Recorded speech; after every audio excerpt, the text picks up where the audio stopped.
est le seul et unique qui a vécu sur la terre et qui a régné par sa parole. Il est le seul qui n'a rien laissé comme écrit, mais ils ont écrit sur lui. Il est le seul qui n'a pas conçu d'école ni d'église, mais jusqu'aujourd'hui on construit en son nom. Il est le seul qui n'a pas laissé de photos, il n'a pas laissé de certificats de naissance, mais l'humanité parle de lui encore. Il est le seul qui vit encore par son nom. Il est unique, il est le véritable, il est le roi des rois, le Seigneur des seigneurs, l'inégalable et l'imbattable. Il s'appelle Jésus-Christ de Nazareth.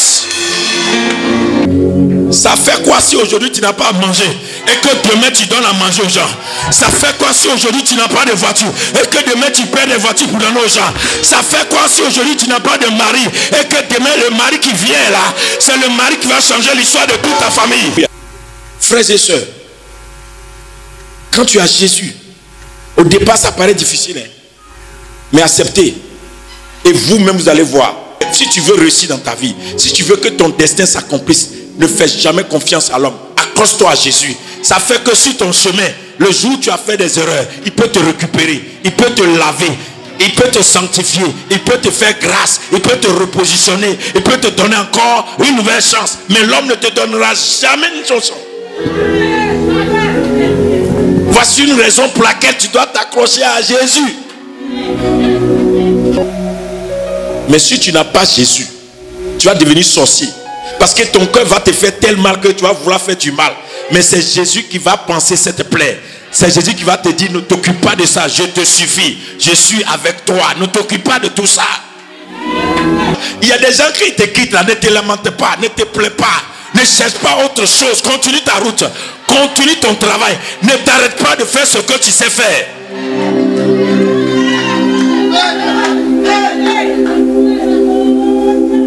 Parce que Dieu va te récompenser. Dieu va te payer pour ce que tu fais. Ne maudissez jamais. En tant que chrétien, n'ouvre jamais ta bouche pour maudire. Bah, tu ne connais pas demain. Le gars n'a pas dit amen. Tu ne connais pas demain. Il y a quelqu'un qui dit, il a prié contre moi. Oh. Moi j'ai fini de prier pour que les gens soient bénis pour prier contre quelqu'un.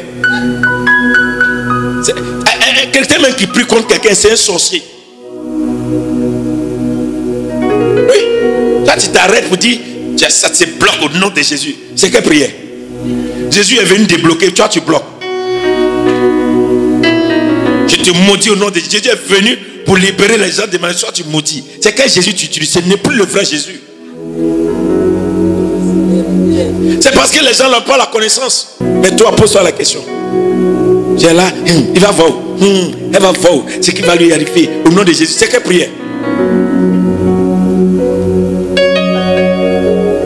Mais si tu es ici et qu'il y a quelqu'un qui est chrétien, qui a pris des jeûnes contre toi, cela a annulé ce soir. Si tu es ici et qu'il y a quelqu'un qui s'est mis quelque part dans un coin de la maison en train de prier pour que toi tu ne te maries pas, pour que tu ne voyages pas, pour que les choses ne marchent pas pour toi, parce qu'il y a eu des blessures, cela est annulé par le sang de Jésus.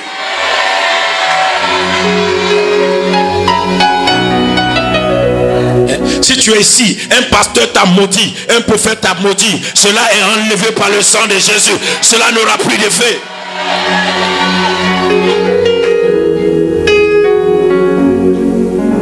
Dieu nous a appelés pour bénir et non pour maudire. Mais quand tu manges à la table des démons, ton langage devient un langage démoniaque, un langage de méchanceté, un langage de colère. Nous ne sommes pas les fils de la colère, nous sommes les fils de la joie. Quelqu'un n'a pas dit amen avec moi? Et des fois les gens racontent des choses, ils prennent leurs rêves pour des réalités. La Sainte Seine que nous allons prendre ce soir, c'est la Sainte Seine de la puissance. Qu'est-ce que c'est que la Sainte Seine? Comme le disait à lui tout à l'heure, prophète, retourne dans ta Bible.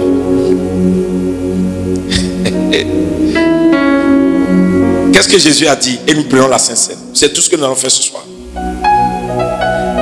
Prends d'abord Hébreux 9, verset 1 à 4. Qui est béni d'être là ce soir? Acclame Jésus.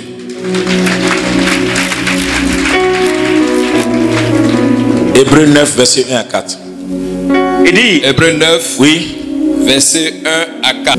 La première alliance avait aussi des ordonnances relatives au culte. la première alliance, oui, La première alliance avait aussi des ordonnances relatives au culte et le sanctuaire terrestre.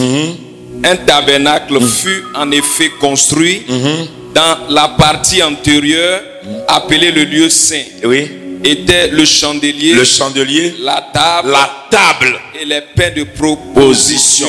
Voilà. Donc, dans la première alliance, il y a le chandelier pour éclairer, il y a la table pour mettre les pains de proposition sur la table. Et sur cette table, il y a le chandelier. Et sur cette table, il y a maintenant les pains de proposition. Sans table, sans la table, il n'y a pas d'alliance. C'est la table qui représente, alléluia, c'est la table qui fait l'alliance. Quand il n'y a pas de table, il n'y a pas d'alliance. Oui. Et la deuxième alliance. Derrière le second voile se trouvait la partie du tabernacle appelée le lieu saint, appelé le Saint des Saints. Oui. Renfermant l'autel d'or pour les parfums, Oui. et l'arche de l'alliance entièrement recouvert d'or. Il y avait dans l'arche un vase d'or contenant la manne, la verge d'Aaron qui avait fleuri et les tables de l'alliance. Voilà. Donc, dans la première alliance, il y avait la table. Mais quand il concernait maintenant la deuxième alliance est présentée avec les tables d'alliance. Ça veut dire que l'autel pour les parfums a sa table. L'alliance, l'arche de l'alliance a sa table. Alléluia. Les vases d'or contenant la manne à leur table. La verge d'Aaron à sa table. Donc chaque élément qui constitue le temps d'adoration dans la deuxième alliance a sa table. Et c'est les tables. Mais dans la première alliance, il y avait une seule table dans le temple. C'est ce qui veut dire que Dieu là, il est le Dieu des autels. Et quand Dieu veut se manifester dans notre vie, il se manifeste par rapport à la sainteté que nous lui donnons en nous approchant de son autel. Donc quand tu t'approches de la Sainte Seine d'une manière bizarre, tu vas avoir des choses bizarres dans ta vie. Et c'est ce qu'il a dit dans le livre de 1 Corinthiens. Aujourd'hui, c'est ça seulement que nous allons faire. 1 Corinthiens 10, versets 1 à 26. Il dit, frère, je ne veux pas que vous ignorez que nos pères ont tous été nouillés sous la nuée et qu'ils ont tous passé au travers de la mer, qu'ils ont tous été baptisés en Moïse. Non, la Bible, c'est grave. Hein? Ils ont été baptisés en Moïse dans la nuée et dans la mer. Donc quand le peuple d'Israël passait dans la mer là, c'était pour Dieu un baptême. Ça veut dire qu'il ne pouvait pas rentrer sur la terre sans le baptême. Un chrétien qui n'est pas baptisé ne peut pas arriver à Canaan. On nous a toujours dit que Jean-Baptiste avait le baptême, mais chaque dimension a son baptême. Donc Moïse a eu son baptême.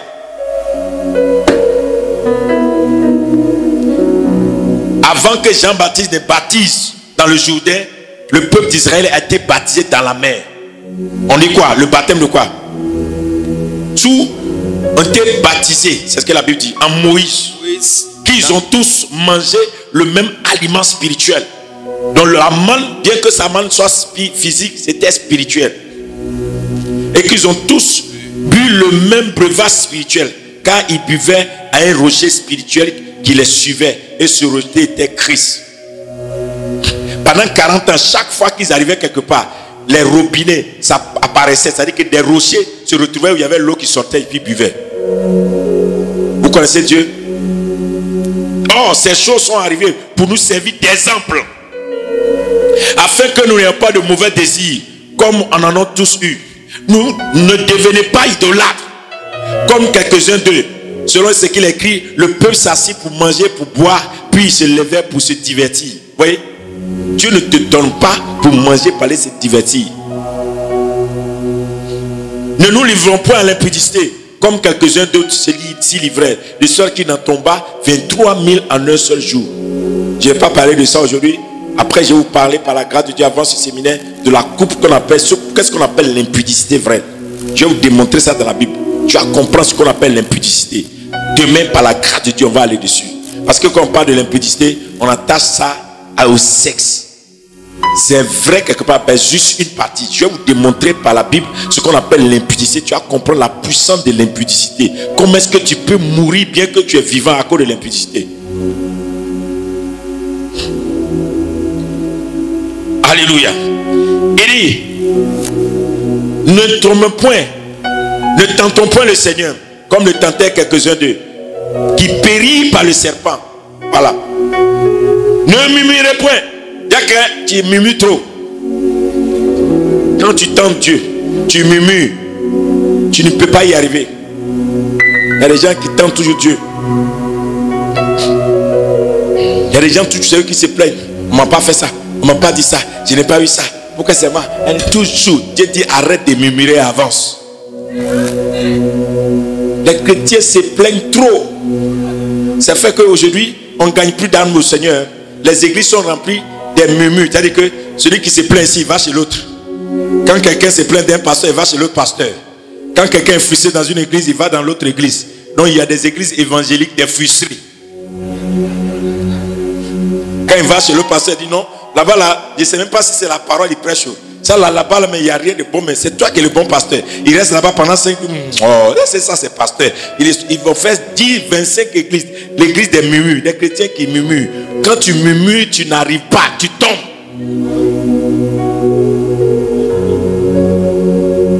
Alléluia.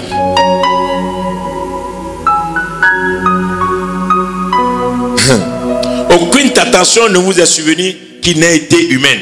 Et Dieu qui est fidèle ne permettra pas que vous soyez tentés au-delà de vos forces. Mais avec la tentation, il préparera aussi un moyen d'en sortir afin que vous puissiez la supporter. Donc la tentation qui vient de Dieu là, tu as la force de vous supporter. Mais quand ce n'est pas de Dieu, toi-même tu vois. C'est pourquoi mes bien-aimés, fuyez l'idolâtrie. Je vous parle comme des hommes intelligents. Je vous mets de ce que je dis. La coupe de bénédiction que nous bénissons n'est-elle pas la coupe de communion en sang de Christ? C'est là, c'est très important. La coupe de bénédiction que nous bénissons n'est-elle pas la communion au sang de Christ? Le pain que nous rompons n'est-il pas la communion au corps de Christ? Puisqu'il y a un seul pain, que nous sommes plusieurs, nous formons un seul corps, quand nous participons tous à un même pain. Qu'est-ce que ça veut dire? Quand tu manges la Sainte Seine, alléluia.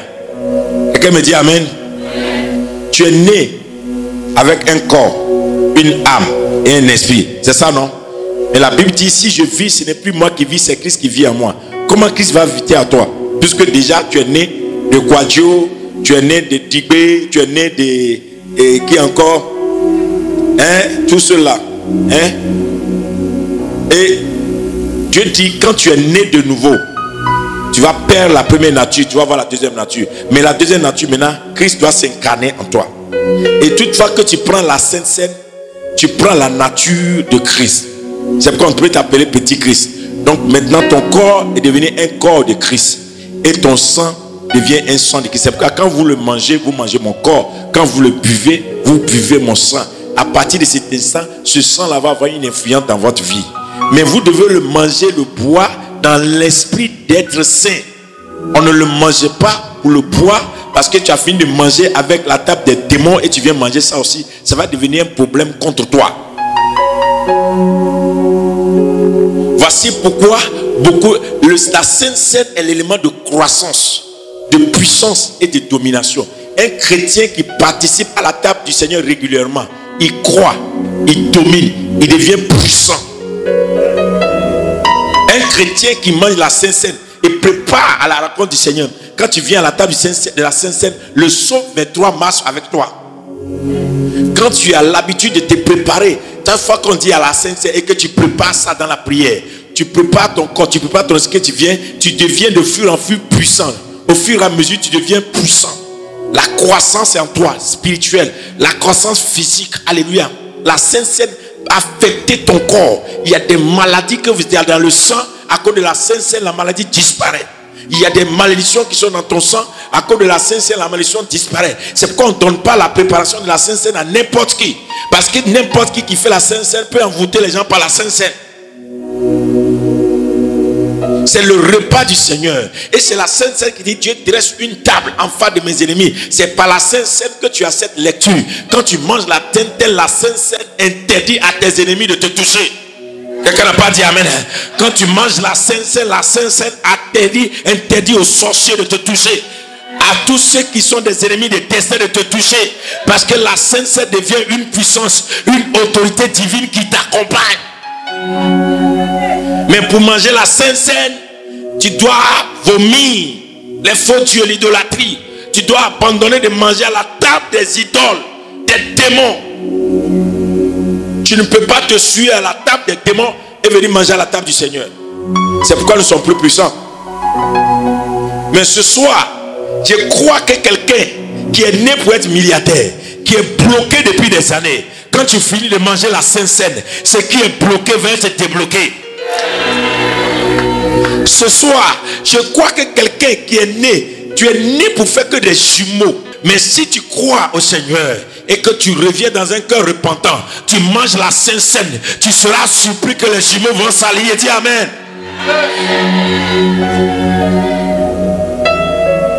Dieu t'a promis des choses, mais tout dépend de comment est-ce que tu t'approches de la table de puissance. La Sainte Seine est une table de puissance. La table de la Sainte Seine est une table de domination. Quelqu'un dit amen avec moi. C'est là que Jésus-Christ vient rencontrer ceux qui lui appartiennent. C'est là que le Seigneur vient nous rencontrer. Là où la divinité vient rencontrer l'humanité, c'est à la table du Seigneur, à la Sainte Seine. Les autres rencontrent leur Dieu avec d'autres choses. Eux, ils donnent des bananes, ils donnent des fleurs, ils donnent des mangues pour que leur Dieu les rencontre. Mais nous, notre Dieu, il nous rencontre par la Sainte Seine.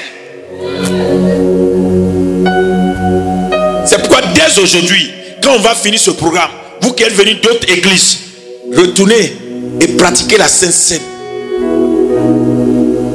Et préparez votre retour au Seigneur.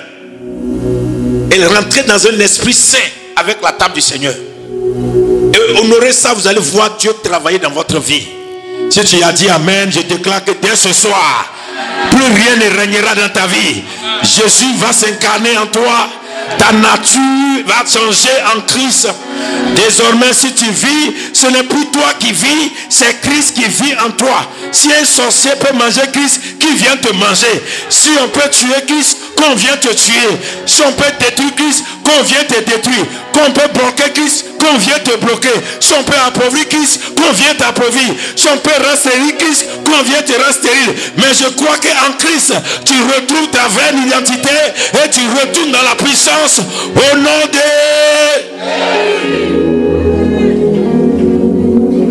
Et ça dans la tête. Et que toutefois que tu manges la Sainte Seine, tu dis, je suis en train de retrouver ma vraie nature en Christ. Je suis puissant par la Sainte Seine. Le sang de Christ est passé par là. Le corps de Christ est attaché à mon corps. Et si je mange, je marche, je parle, ce n'est plus moi, c'est Christ qui parle au travers de moi.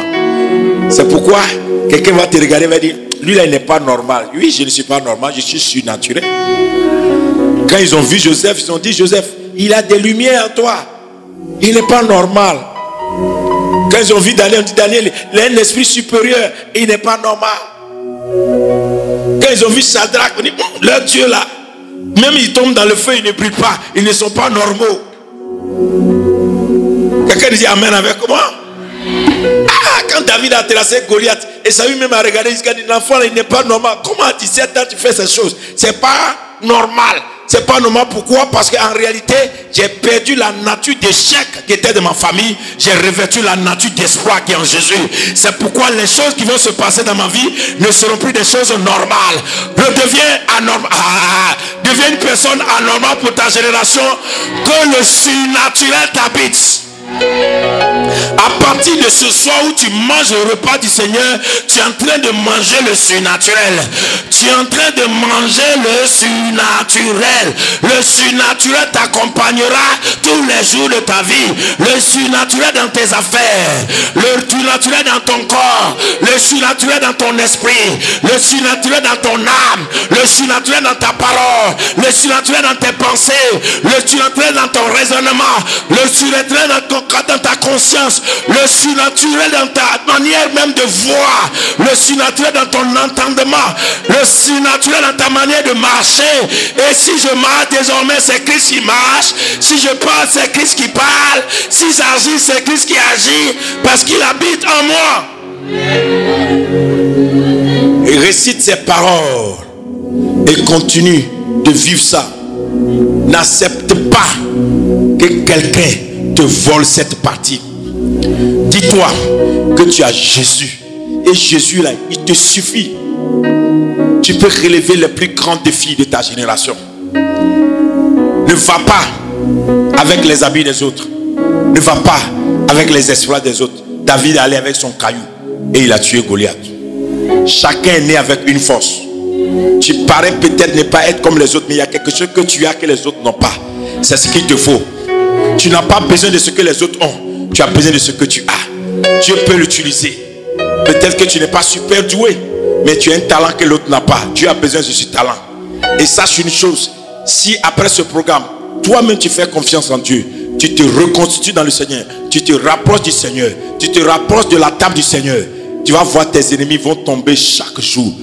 Et je suis en train de le dire maintenant, tous les mois de l'année 2019, tes ennemis vont faire échec. La maladie va faire échec, la pauvreté va faire échec, le blocage va faire échec, le célibat va faire échec. Quelqu'un n'a pas dit amen. Tout ce qui est ennemi de destin fera échec au devant de toi. Rien ne prospérera. L'Éternel ne permettra point que quelque chose prospère qui n'est pas de lui.